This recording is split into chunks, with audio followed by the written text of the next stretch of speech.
Godzilla x Kong the new empire में नया villain Godzilla के लिए काफी बड़ा खतरा बनकर सामने आने वाला है और इसका सामना करने के लिए उसे खुद को लगातार अपग्रेड करना होगा और इसी के चलते फिल्म में आपको उसके कई अलग अलग वर्जन्स देखने को मिलने वाले हैं। ये कहना है फिल्म के डायरेक्टर एडम विंगार्ड का। वैसे हमने फिल्म के ट्रेलर में इस बात की झलक देखी भी है कि जब गॉडजिला पहले ब्लू कलर में दिखाई देता है और फिर उसकी एटॉमिक ब्रेथ और स्केल्स को पिंक कलर में दिखाया गया है। बोले तो गॉडजिला को चाहने वालों की तो लॉटरी लग गई। आखिर एक ही फिल्म में उन्हें गॉडजिला के कई अलग अलग अवतार देखने को जो मिलने वाले हैं। अब अगर आपको ये अंदाज पसंद आया है तो यकीन मानिए आज का हमारा ये वीडियो भी आपके लिए किसी जैकपॉट से कम नहीं होने वाला, क्योंकि आज हम भी एक ही वीडियो में गॉडजिला की 8 अलग अलग एबिलिटीज के बारे में जानने वाले हैं जो सचमुच बवाल है। इस बात में कोई डाउट नहीं कि गॉडजिला सचमुच किंग ऑफ मॉन्स्टर्स है और इसने अपने इतने सालों के सफर में अपने दुश्मनों का मुकाबला करने के लिए कई तरह के पावर्स और एबिलिटीज को यूज किया है। इसके कई स्क्रीन प्रेजेंस तो ऐसे हैं जिसमें उसकी ये एबिलिटी एक अलग ही लेवल पर चली गई। विश्वास नहीं होता तो बताइए कि क्या आपने कभी गॉडजिला को हवा में उड़ते हुए अपनी एटॉमिक ब्रेथ का यूज करते देखा है?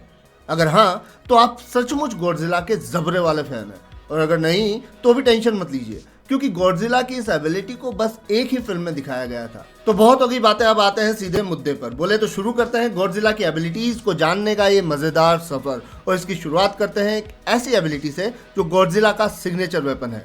अगर गैस कर लिया तो बहुत बढ़िया, बिल्कुल सही पकड़े हैं। मैं बात कर रहा हूँ एटॉमिक ब्रेथ की। अब जैसा कि हम जानते ही हैं कि एटॉमिक ब्रेथ गॉडजिला की पहचान है, और यहाँ मैं मेंशन कर दूं कि अगर आप फायर और एटॉमिक ब्रेथ को एक जैसा ही समझते आए हैं तो आई एम सॉरी, अब फुल्ली कंफ्यूज आ गए हैं, क्योंकि ऐसा कहीं से कहीं तक भी नहीं है। अब आप खुद ही इमेजिन कीजिए कि इसकी एटॉमिक ब्रेथ का टेम्परेचर 500,000 डिग्रीज सेल्सियस तक होता है।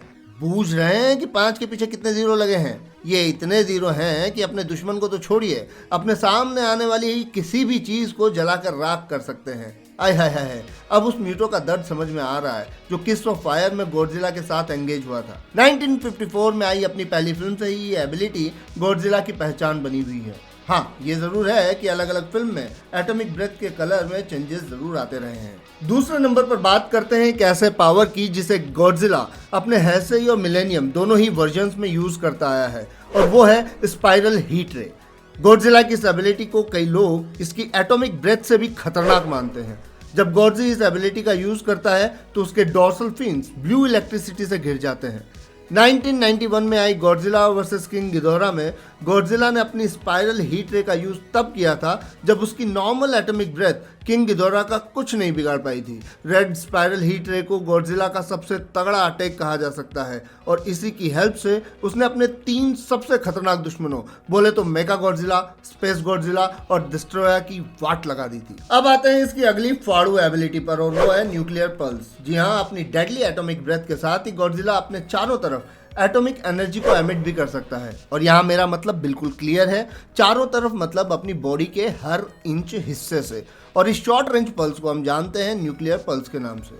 लगभग पूरी हेसेई सीरीज यानी 1984 से 1995 तक गॉडजिला ने अपनी इस एबिलिटी का भर भर के यूज किया है।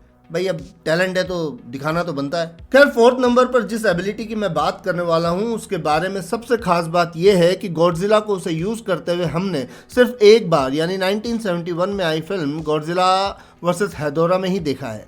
यकीन मानिए इसमें गॉडजिला को उड़ते हुए दिखाया गया है, वैसे नॉट लिटरली उड़ते हुए, पर हाँ उड़ते हुए ही। कंफ्यूज मत होइए। दरअसल फिल्म में गॉडजिला अपनी एटॉमिक ब्रेथ को जमीन पर मारता है और ब्लास्ट से होने वाला फोर्स उसे हवा में उड़ाता है, और वो ये तब तक करता गया जब तक अपने ठिकाने पर नहीं पहुंच गया। मतलब समझ रहे हो, गॉडजिला को भी पता है कि न्यूटन के 3rd लॉ को प्रैक्टिकली कैसे यूज किया जा सकता है। अब इसे नेचुरल एबिलिटी से तो ज्यादा इसका टैलेंट ही कहा जा सकता है। हाँ, ये बात अलग है कि इसके बाद इसने अपनी इस कलाकारी को कभी यूज नहीं किया। इसके उड़ने की एबिलिटी के जैसे ही एक और एबिलिटी भी है जो हमें केवल एक बार ही देखने को मिली, और वो है मेटल्स को मैनिपुलेट करना। 1974 में आई गॉडजिला वर्सेस मेका गॉडजिला में गॉडजिला अपने रोबोटिक काउंटर पार्ट से लड़ रहा था, और यकीन मानिए इसमें गॉडजिला की हालत पतली हो गई थी। पर 1970s की किसी बॉलीवुड मूवी की तरह एक चमत्कार होता है, यानी अचानक से एक जोरदार तूफान आता है और गॉडजिला पर एक के बाद एक कई बार बिजली गिरती है। और जादू। अचानक उसमें मैग्नेटिक पावर्स आ जाती हैं, उसकी बॉडी से मेटल चिपकने लगते हैं। अब ऐसे में रोबोट भाई साहब कहाँ से बच पाते? तो होना क्या था, बाजी एकदम से पलट जाती है और हमेशा की तरह गॉडजिला एक बार फिर से बन जाता है इस फाइट का विनर। कहने की जरूरत नहीं है कि इस मूवी के बाद हमने ऐसा फिर कभी भी होते नहीं देखा। गॉडजिला की एबिलिटीज में अगला नाम है उसकी रीजनरेशन पावर्स का। वैसे तो ये उसकी सबसे कॉमन पावर्स में से एक है, पर है सबसे धांसू पावर। उसकी हील होने की ये पावर 1990s की सीरीज में एक मेजर प्लॉट पॉइंट बन गई थी। वैसे तो इस एबिलिटी के बारे में आपको ज़्यादा समझाने की ज़रूरत नहीं है, फिर भी अपने अंदर के कीड़े को शांत करने के लिए मैं आपको बता दूं कि गॉडजिला में कुछ खास सेल्स हैं जिन्हें जी सेल्स कहा जाता है, और यही वो सेल्स हैं जो गॉडजिला को रिकवर करने और हील करने में हेल्प करती हैं। शीन गॉडजिला में तो उसके इस पावर को इस तरह से दिखाया गया है कि उसकी बॉडी का एक छोटा सा टुकड़ा भी फिर से पूरी एक स्पीशीज में बदल सकता है। वाह गजब! बस और इसके बारे में और क्या कहा जा सकता है। और फिर गॉडजिला -1 का एंड भी तो आपको याद ही होगा। खैर चलिए नेक्स्ट एबिलिटी पर बात करते हैं, जो है ट्रांसफॉर्मेशन। जी हाँ, ये भाई साहब शो ऑफ में कहीं से कहीं तक पीछे नहीं रहने वाले। अब किंग ऑफ मॉन्स्टर्स अगर शो ऑफ नहीं करेगा तो और कौन करेगा?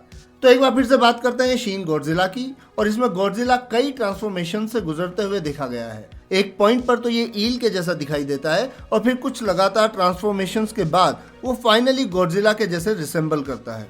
इस मूवी के बाद ऐसा माना जा रहा था कि अगर ये ऐसे ही इवॉल्व होता रहा तो कोई बड़ी बात नहीं कि एक दिन इसके पंख भी निकल आएंगे, पर ऊपर वाले का शुक्र है कि ऐसा कुछ भी नहीं हुआ। तो भाई लोग, लास्ट एबिलिटी के बारे में बात करने से पहले कुछ काम की बात कर लेते हैं, और वो ये कि आप भी अपने कुछ पावर्स का यूज कीजिए और वीडियो को लाइक और चैनल को सब्सक्राइब कर दीजिए। अब इसके लिए आपको तो ज्यादा एनर्जी की जरूरत नहीं पड़ेगी, पर यकीन मानिए कि ऐसी मजेदार वीडियोस बनाते रहने के लिए हम में काफी एनर्जी आ जाएगी। तो देर किस बात की, झटपट लाइक और सब्सक्राइब के बटन को दबा दीजिए और दिखा दीजिए अपना पावर। और अगर आप ऐसा कर चुके हैं तो धन्यवाद, और अगर नहीं किया है तो क्या ही कर सकते हैं, नेक्स्ट टाइम फिर बोलूँगा। पर उससे पहले बात कर लेते हैं गॉडजी की एक और सुपर एबिलिटी की, और वो है उसका एटॉमिक रेस को कंट्रोल करना।